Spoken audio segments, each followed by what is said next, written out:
semester you're delinquent all the way from your first cigarette to your last dying day. When you're from Nesta, student violence is key. You have criminals all around. I like vandalizing. Our dropout rate is 60%. Lowest achievement scores in the state.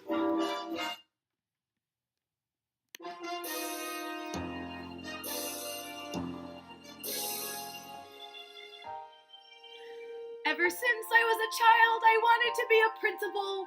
Now I am one. My family and friends all said I was the best. Now I am. I've always longed to help the needy, to do the things I never dared. This was the time for me to step up. So why was I so scared? Students who shoot people in the face. What's so scary about that? I must trust that my curriculum is mightier and always has my back. Now I must be completely devout. I can't have even one shred of doubt. I believe that I can help my students stop selling drugs. I believe that I can stop school violence, and I believe that through this vocational program we can raise our graduation rate by 90%. 90%. I am a principal, and the principal just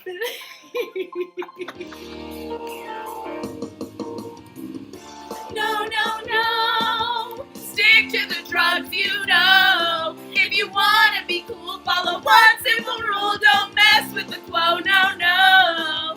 Stick to the drugs, you know. This is not what I want. This is not what I planned.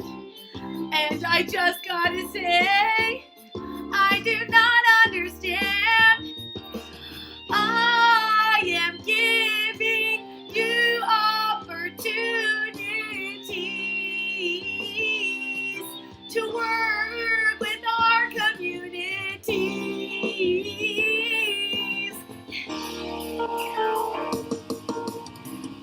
Yes, yes, yes. I'm gonna pass this test. It is better by far if you raise the bar. Don't stick to the drugs, you know. Break the status quo. What is this feeling so sudden and new? I felt the moment I joined this program. My pulse is rushing. My head is reeling. My face is flushing. What is this feeling? Fervent as a flame. Does it have a name? Yes.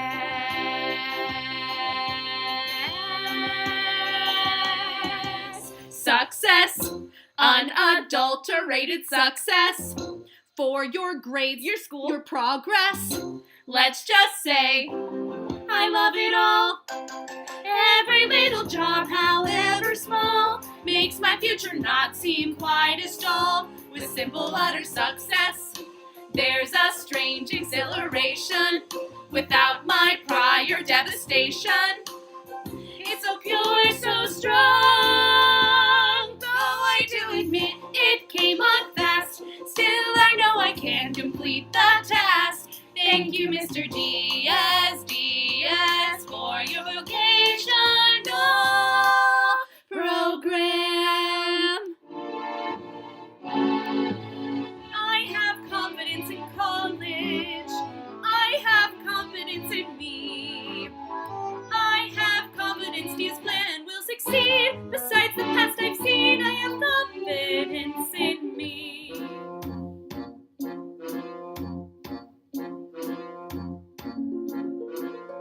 Life is disappointing. Woe is what I know. I tried to work so hard, I didn't get too far. I couldn't hit the bar.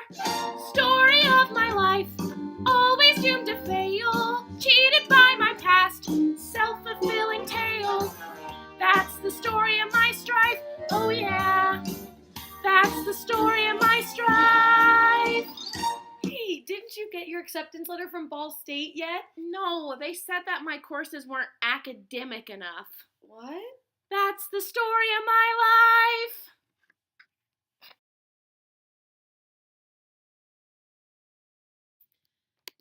Greetings, friends. We hope you enjoyed the musical. We worked really hard on it.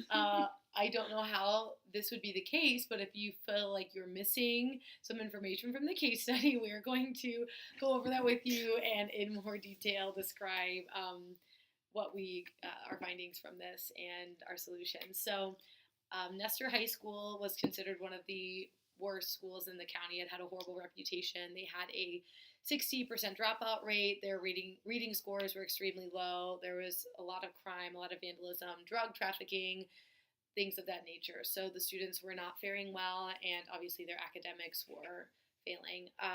So Mr. Diaz was the new principal to come. He had come 5 years prior and had really wanted to engage the community and helping with the student success. So that was something that he wanted to make a priority to himself, and then also to hold the community accountable for being a part of the greater picture there. So he went to local merchants, he went to local factories, he went to small businesses to try and create a vocational program for the students to have a one-on-one experimental job opportunity in those settings that would be more of like an apprenticeship. So once that happened, he got the kids involved, was able to get them into the community, and not only help themselves with motivation and determination, but to give them a purpose, and then also to aid the community in the work they were doing. So that ended up being a really great, successful thing.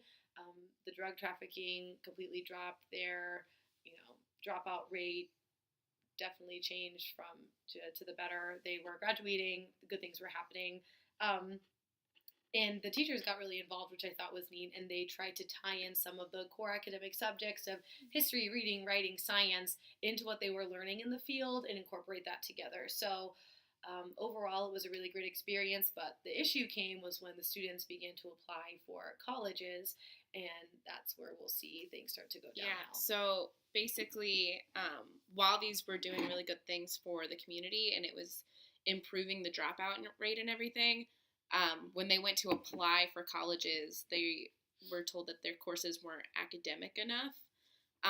So because all of their classes were rooted in these vocational trainings and these like skilled labor jobs, they weren't seen as like further education. So they weren't taking like AP classes or dual credit classes. So colleges weren't seeing that as these academic courses that were going to propel them into college. Right. And so as we were discussing this entire situation, we talked about maybe adding better things into the vocational idea. So we talked a little bit more about Mr. Diaz's original plan, and while it was like good in the heart of hearts, and he was making good choices, he basically didn't think about the total outcome. So he got these students out of crime, more involved in their school curriculum, but he was really thinking about the community, so not focusing on the individual quite so much. So, right. Yeah, so just like focusing more on, rather than focusing on like the immediate problem, kind of focusing on like a long-term goal and how to sustain this, because they were bettering the community, but they weren't thinking about like higher education as well. Right. And I have to say, I think that in our society, in a lot of our public school systems, there isn't a lot of thought for those students who don't want to go on the four-year track. And I think that as a society, we've made it sound like if you don't go to college, there's no way for you to get a good job. There's no way for you to, be successful. And that's completely not the case. And anyone who chooses to enter the workforce right after high school, that's an incredible opportunity. And it's been so apparent now in our culture that so many people aren't choosing that path, and now we have these jobs that are failing and these careers that aren't being able to be held up because there's not enough people entering them.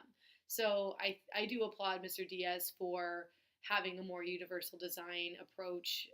However, that's only benefiting those certain students. Well, because ultimately, like, it was a very successful program. And I think that's what he wanted to do. Yeah. He wanted to turn things around, and that's what he did. But you know, you can't think that things are going to plateau there. It was And a hopefully good they won't. first step. Yes, So absolutely. getting the students focused in on, you know, what you would hope high school students would be focused in on, you know, their activities in school, their academics, and obviously, like, there's some greater issues in this community if they were selling drugs and things like that. But focusing them there was great. It was just hyper-focused on one solution. And we think if you add in things like AP courses or college prep courses. Courses, even courses that would allow them to explore, like, what career path do I want to go down, so they can kind of start thinking ahead and planning. We think that that would have been the ultimate second step. Too. And I think that if you always have in mind that spiral curriculum and that scaffolding approach, always trying to see what we've done, how we can build on that, how we can look at this in a different context, how we can correlate and connect all these things, I think you would have been a lot more successful. And I get him being hyper-focused, but at the same time, that's your job to always be thinking of how we can bring this full circle. And I think that the wheel just kind of stops spinning on that. But overall, it was really successful, and I think the students highly benefited from it because the situations they were dealing with were very dangerous and that could really mess up someone's life. So I'm glad that he took hold of that and didn't think of that as something that could be taken care of at a later time. So I understand having to start there, because if you don't start there, it's kind of hard to he keep built climbing. the foundation. Yes, the foundation was set, but you have to get the skeleton. Scaffolding. The word. Anyway, we really enjoyed working on this case study together, and we learned a lot, so we hope you did too. So, bye. Thank you.